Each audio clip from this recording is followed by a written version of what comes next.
We now move to First Minister's questions. Question number 1, Johann Lamont. Thank you very much, Presiding Officer. To ask the First Minister what engagements he has planned for the rest of the day. First Minister.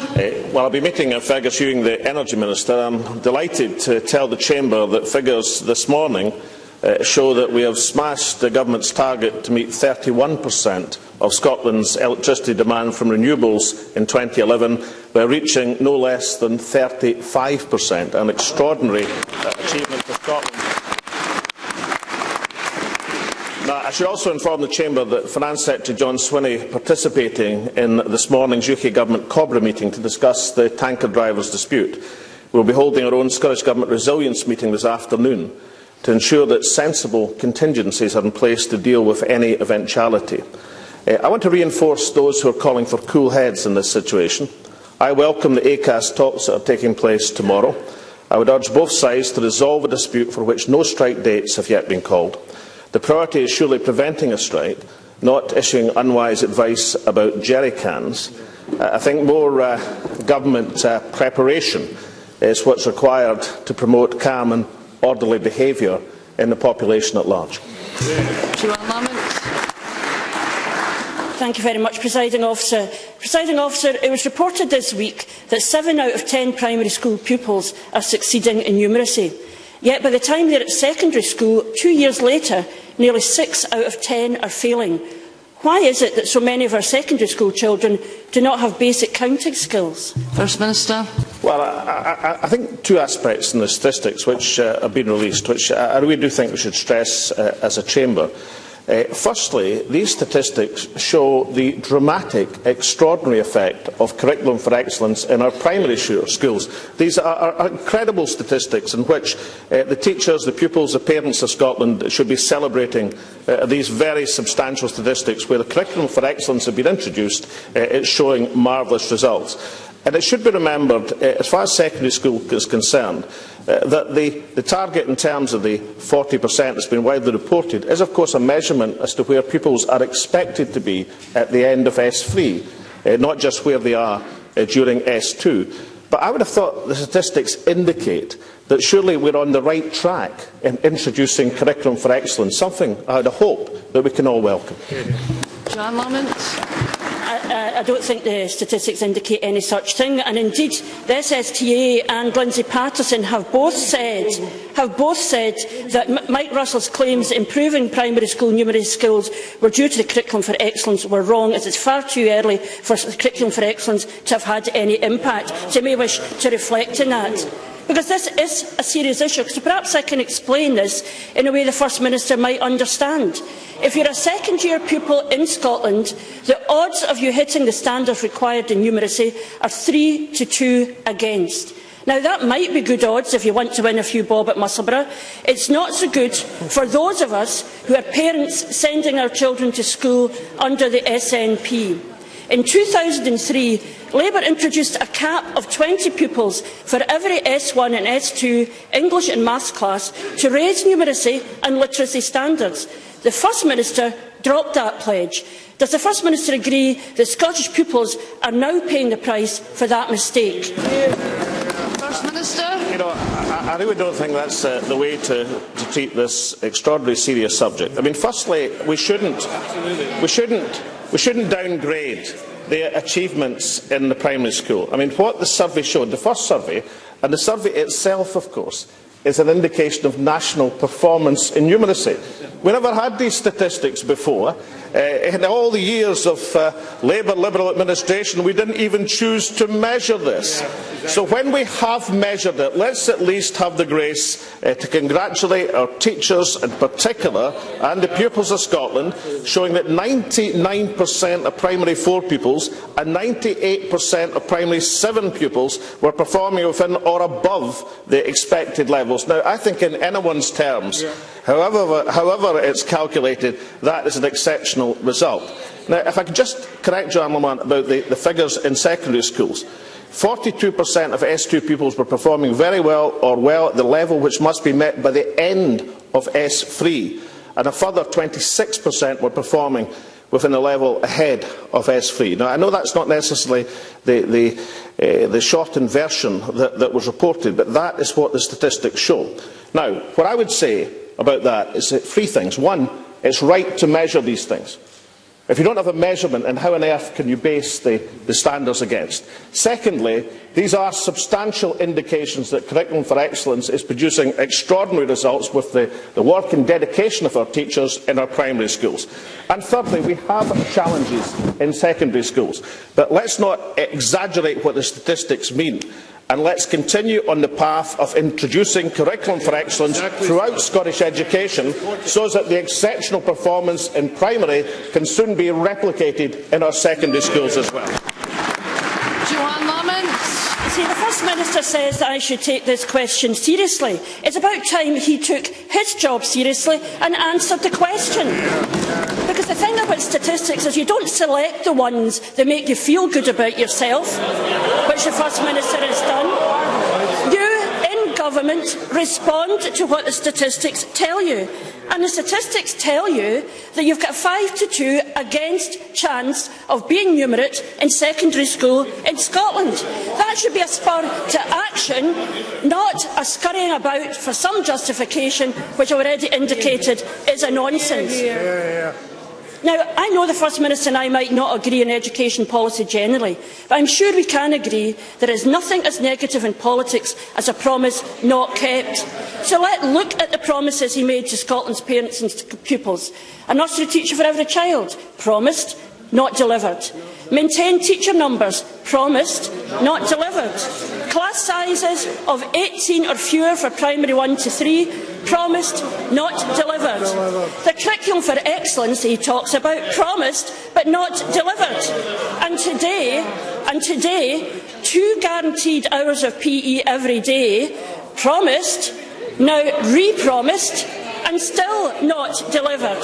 I make that Order, we will hear the member.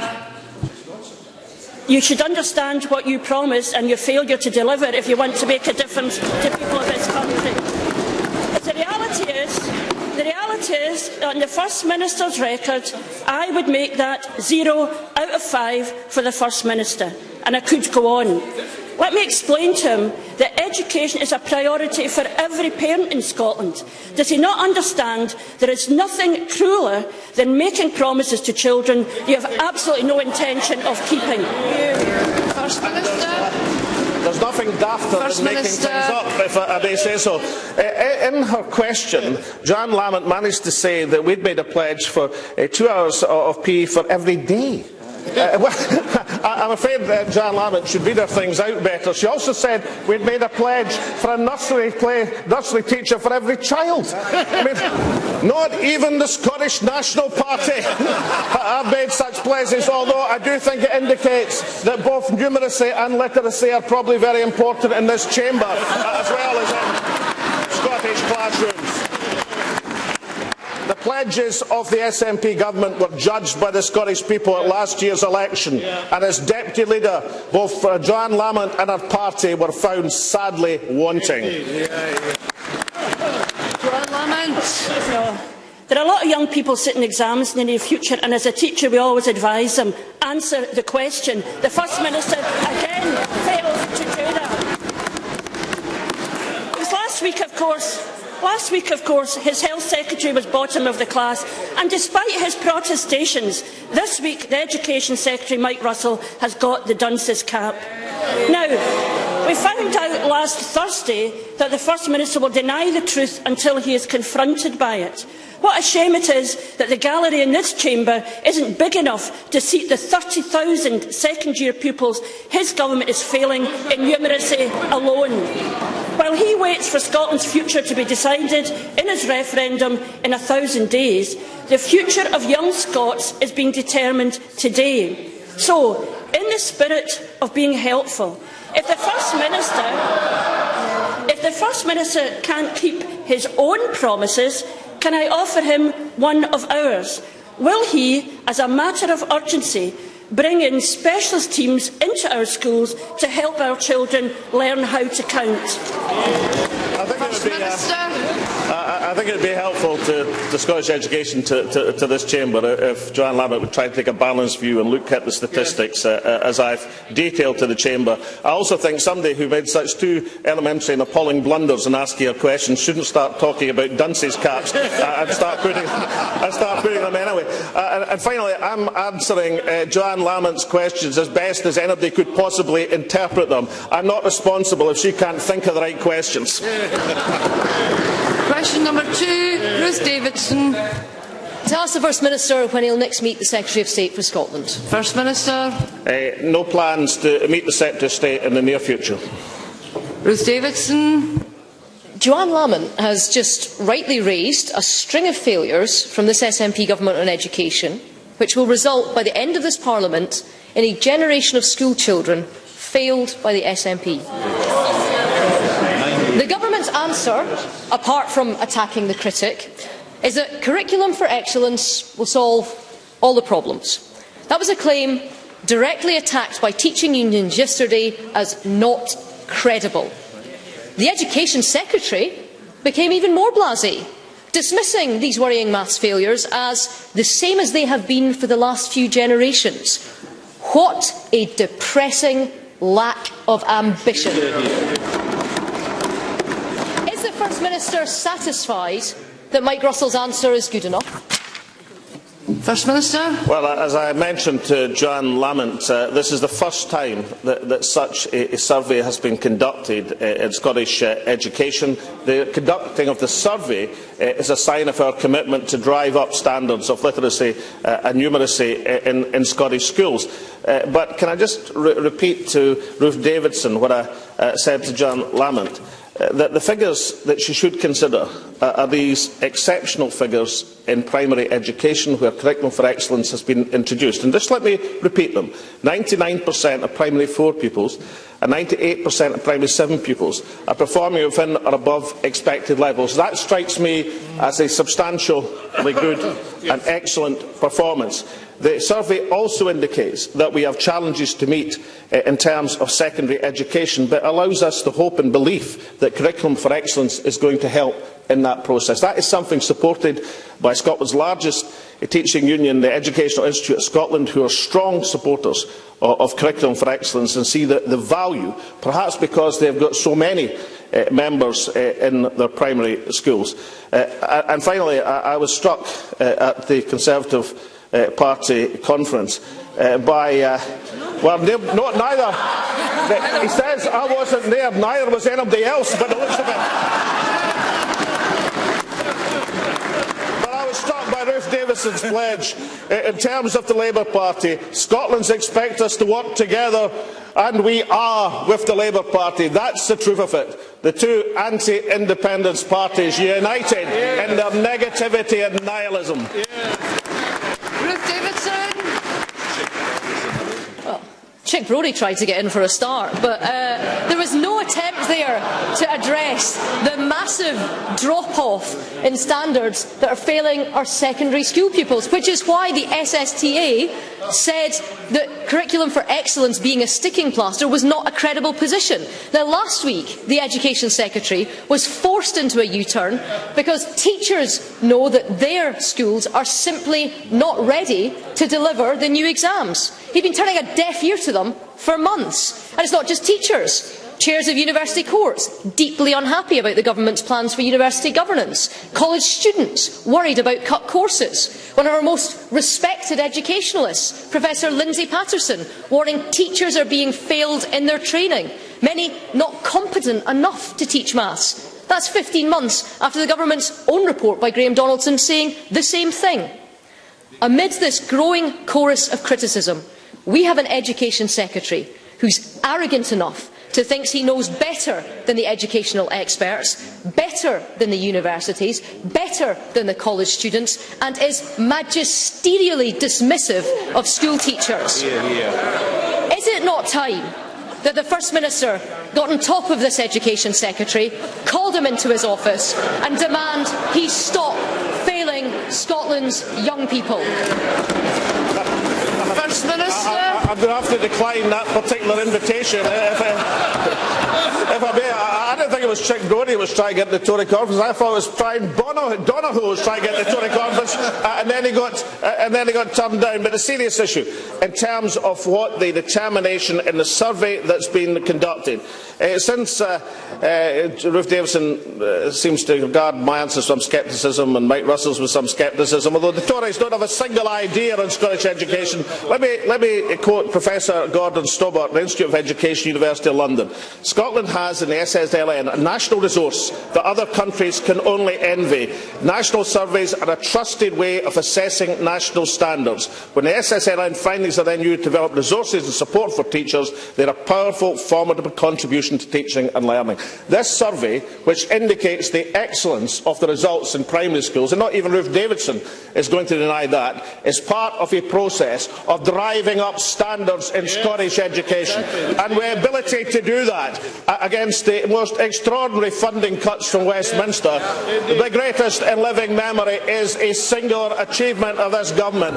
And finally, on a day, and this will be the first and last time I quote the Daily Mail in this chamber, the day the Daily Mail front page says of the Westminster government, pasties, petrol and the politics of panic is the headline, I hardly think it behoves any Tory to start lecturing this government about competence.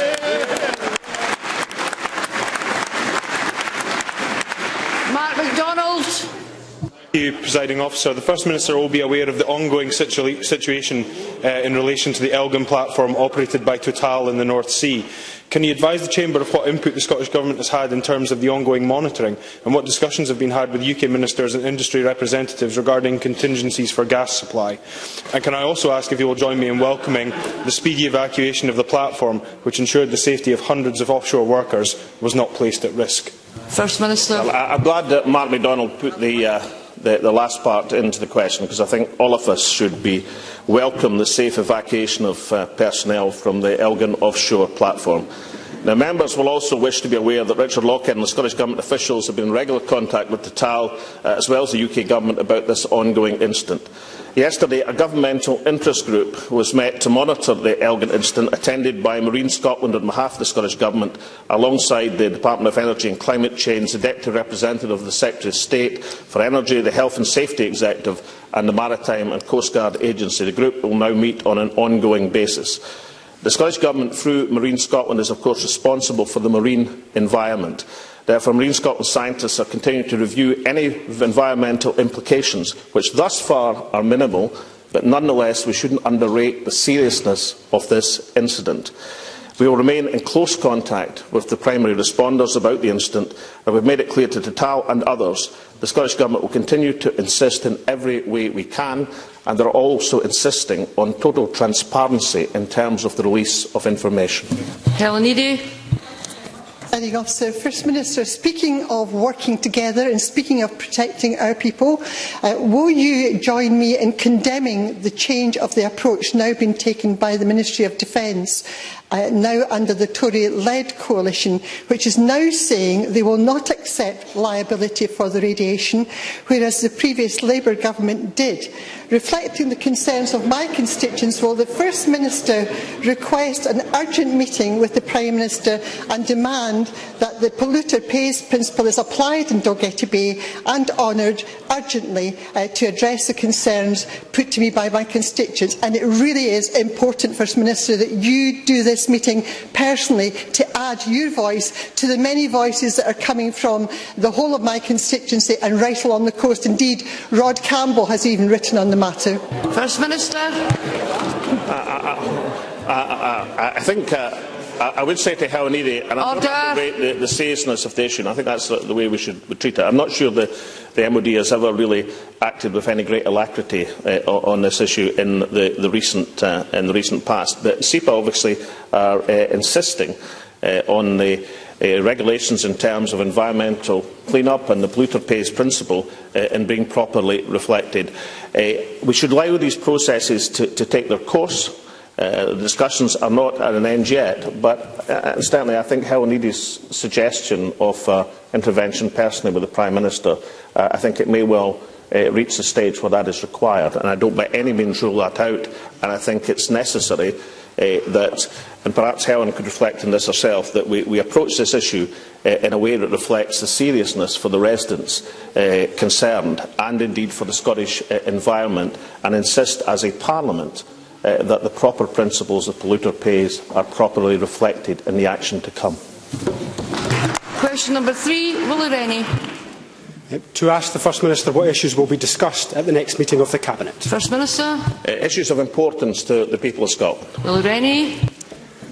The First Minister's government previously described proposals in the Scotland Bill as a dog's breakfast, a poison pill and dangerous. He had 6 red lines. Then last week he decided to support the Scotland Bill. What has been the major change to the bill that we've missed? What's changed? First Minister. Well, I've also been struck by some of the comments I've heard from the Liberal Democrats. As I understood it, the 6 things we were suggesting as improvements to the Scotland Bill were all either were or have been at some time Liberal Democrat policy. So, I mean, I can understand the political debate, but as far as I understand the Liberal Democrats' position, they are celebrating the fact that they haven't managed to implement their own policy. Now, maybe that's the nasty effect of their senior partners in the coalition, who must be an increasing and daily embarrassment for Willie Rennie and his colleagues. And of course that is the principal reason why he has so few colleagues in this Parliament. But can I just say that I think the Scotland Bill has been overtaken by events. I think very shortly the people of Scotland will have the opportunity to transform our circumstances, and I very much believe we will seize that opportunity.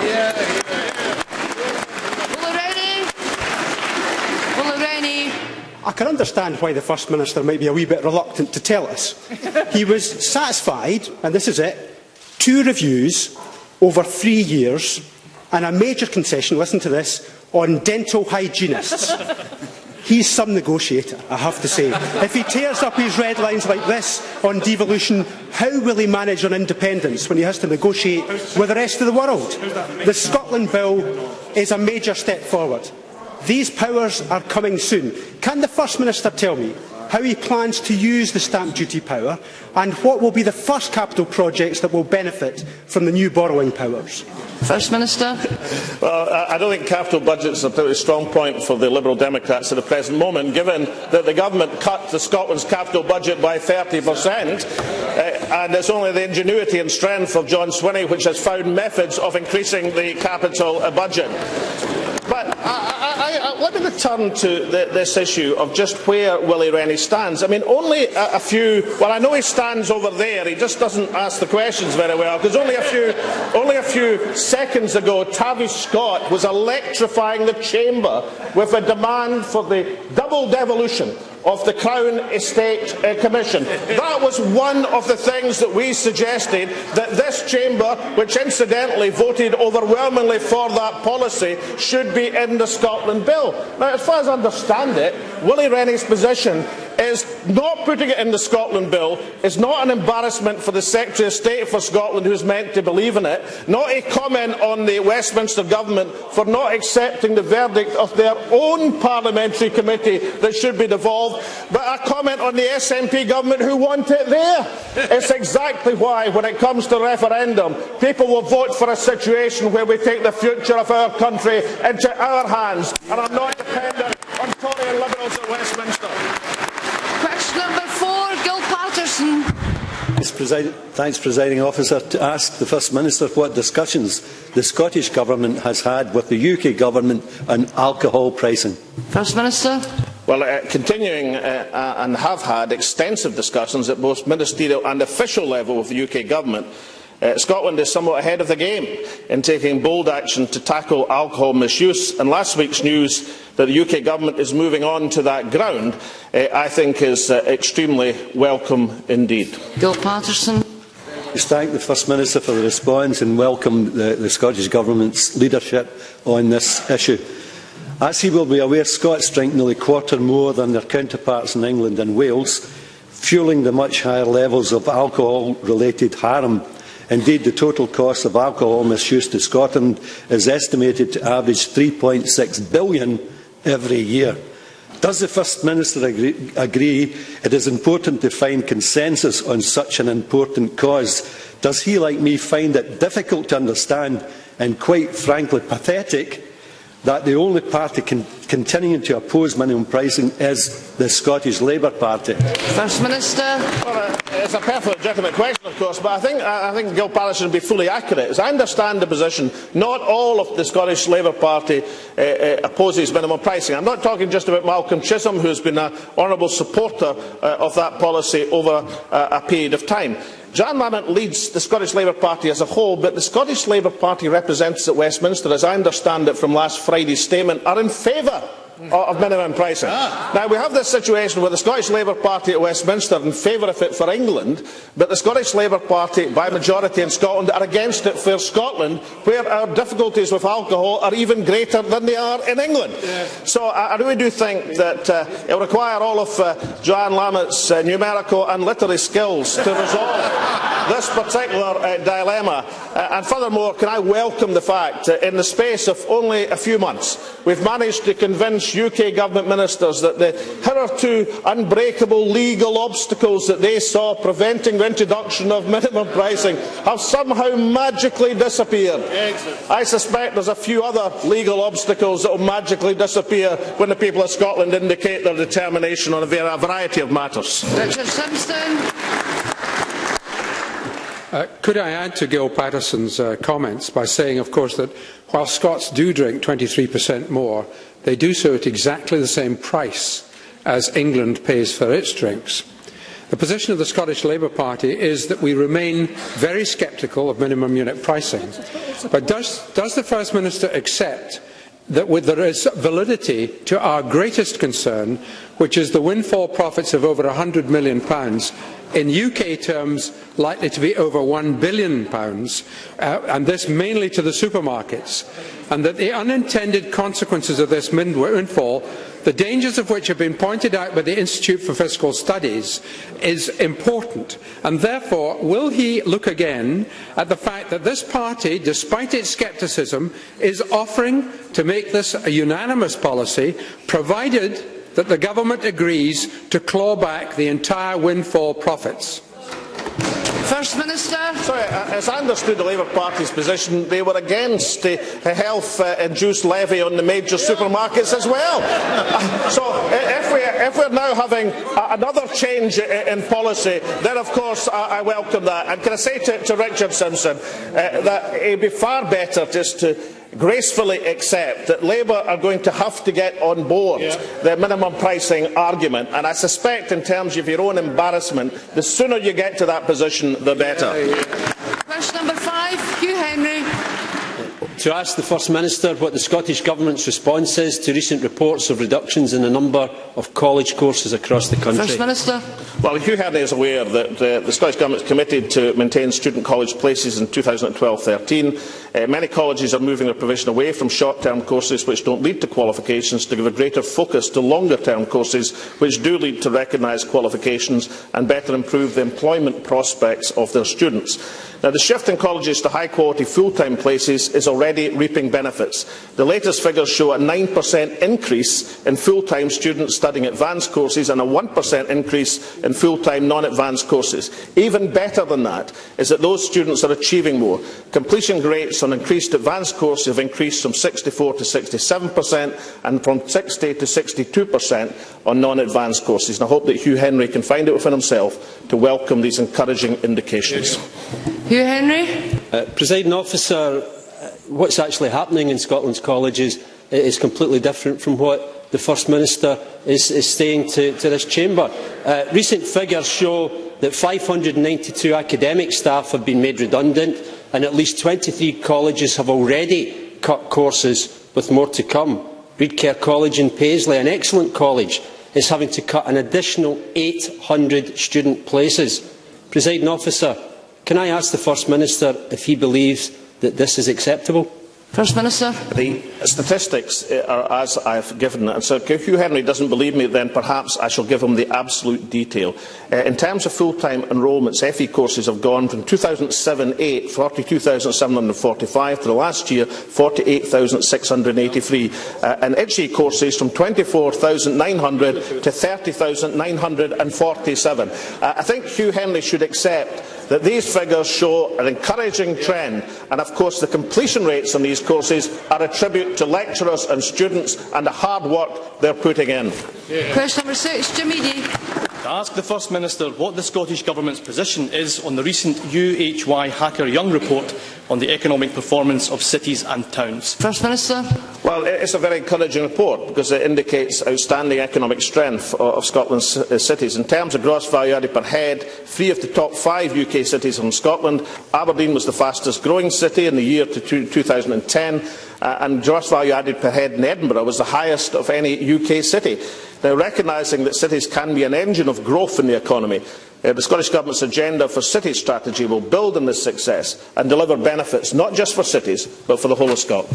Jimmy D. I thank the First Minister for that answer and welcome his recognition that despite the tough economic climate, Aberdeen, Glasgow and Edinburgh are all ranked in the top 5 of this report, with the people of Edinburgh being the biggest contributors to the UK economy. Can the First Minister tell us what further steps the Scottish Government is taking to build on this success and to encourage more jobs and more investment into and across Scotland? First Minister. Well, the Scottish Government, in partnership with our agency, Scottish Enterprise and SDI, continue to encourage both domestic and international companies to make significant investment in our cities. Just last week, of course, in this city of Edinburgh, Gamesa announced it plans to create 800 jobs as it locates its new manufacturing plant for wind turbine blades in Leith. And that's further to recent announcements, of course, by companies such as Global Energy in Nigg, Michelin in Dundee, Amazon in Dunfermline, that will together create thousands of new jobs across Scotland. Today, the Scottish Enterprise Plan and Programme was announced, with an ambition to create 35,000 jobs by 2015 through foreign direct investment. In contrast to the lack of a plan for coherent growth in Westminster, and there I'm quoting Vince Cable's assessment of George Osborne's strategy, regions in Scotland continue to lead the way. Last month's Foreign Direct Investment magazine Cities and Regions of the Future report ranked Edinburgh and Glasgow as numbers 1 and 2 in the top 10 of European cities with populations between 500,000 and 1 million. There is a great deal to welcome in the performance, the economic performance of Scotland's cities and the wider benefits that will bring to the Scottish community as a whole. That ends First Minister's questions. I now suspend this meeting until 2:15.